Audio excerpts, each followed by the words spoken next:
My name is Linda Parker. I am 59 years old. I live alone in my small house in Brighton. My husband died 8 years ago. I have only one son. His name is Daniel. Daniel went to Canada many years ago. Now he lives there with his wife and 2 children. He has a good life. He has a big house and a good job. He is happy. But I live here alone. Every day I wake up early. I clean the house. I cook food for myself. In the evening, I sit alone. Nobody comes to see me. Daniel does not call me much. Sometimes he sends me money. Sometimes he says, "Mother, I will come soon." But he never comes. Still, I wait for him. I love him very much. He is my son. I keep his old photos in my room. I look at them every day. One day someone knocked on my door. I opened it. It was Daniel. I was very surprised. I said, "Daniel, you really came?" He smiled. He looked happy. I hugged him. My eyes were full of tears. He came inside. I made tea for him. We sat and talked. I asked, "How is Sarah? How are the children?" He said, "They are all fine." Then I asked, "Why did you come?" He said, "I missed you, Mother. I worry about you. I want to take you to Canada." I was quiet. He looked at me and said, "You are getting old. It is not safe here. You should come with me. You will be happy there." I said slowly, "But this is my home. I was born here. I got married here. Your father lived here. I cannot leave this house." Daniel looked serious. He said, "This house is very old. It is not good for you. In Canada, you will have everything. You will have your own room. You can see the children every day. Sarah also wants you to come." That night, I sat alone and thought, what should I do? I did not want to leave, but Daniel was my only son. The next morning, Daniel said, "Mother, we should sell this house. You do not need it anymore.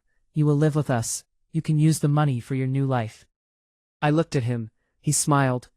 I thought maybe he really loved me. So I said yes. I sold my house. Daniel took all the money. I packed my bag. We went to the airport together. I was sad, but I was also happy. I thought, I will be with my son now. At the airport, Daniel said, "Mother, wait here. I will bring a wheelchair.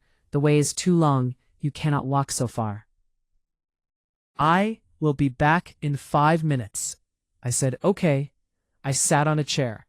10 minutes passed. Daniel did not come back. I thought maybe the line was long.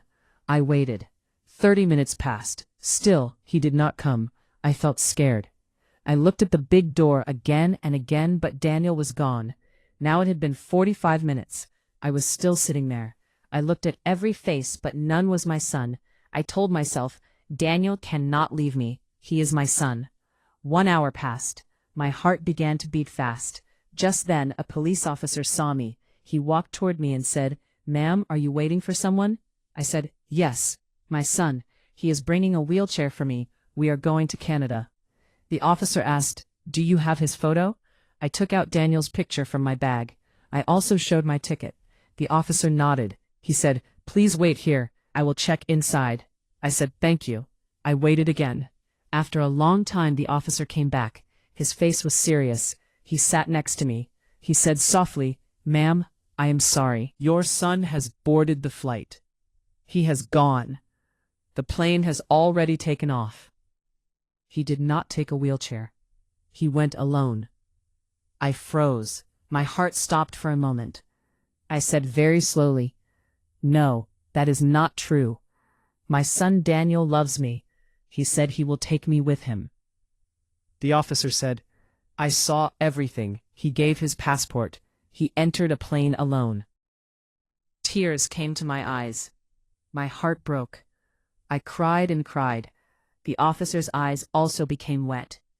He said, "Some people forget their hearts." "I am sorry, ma'am." I whispered, "My name is Linda Parker." The officer said, "My name is Robert Miller. I am a police officer here. You remind me of my mother. She died 5 years ago. When I look at you, I remember her." Then he said, "Please come with me. You cannot sit here. You will get sick. Come to my house. My wife is kind. She will cook for you." I said, "But I do not want to trouble you." He smiled and said, "It is not trouble. It is love. You are like a blessing to me." Robert called his wife Olivia. He said on the phone, "I found an old woman at the airport. She is all alone. Can she stay with us? I could hear Olivia's voice. She said, yes, please bring her. That night I stayed at Robert's house. Olivia brought me food. She spoke to me like a daughter. I cried in my room. I missed Daniel. I missed my house, but these strangers gave me love. The next morning Robert got a phone call. He went to another room. He spoke in a low voice. Later he came to me. I asked, is everything okay? He smiled and said, yes, everything is fine. But I saw pain in his eyes. What I did not know was this: the flight that Daniel took had crashed. There were no survivors. Daniel was gone, but Robert did not tell me. He knew that I still loved my son. Even after what he did, I still prayed for him. I still hoped that one day he would come back. The days passed slowly. I stayed with Robert and Olivia. Robert took care of everything. He helped me go to the doctor. He bought my medicine. He treated me like his mother. His wife gave me respect. Their home became my home. Their family became my family. I only prayed. I prayed for Daniel's soul. I prayed for the children he left behind. I prayed that no mother feels what I felt at the airport. One day Robert asked, do you ever think about going back to that house? I looked at him and said, I already lost that house, but I found a new home here.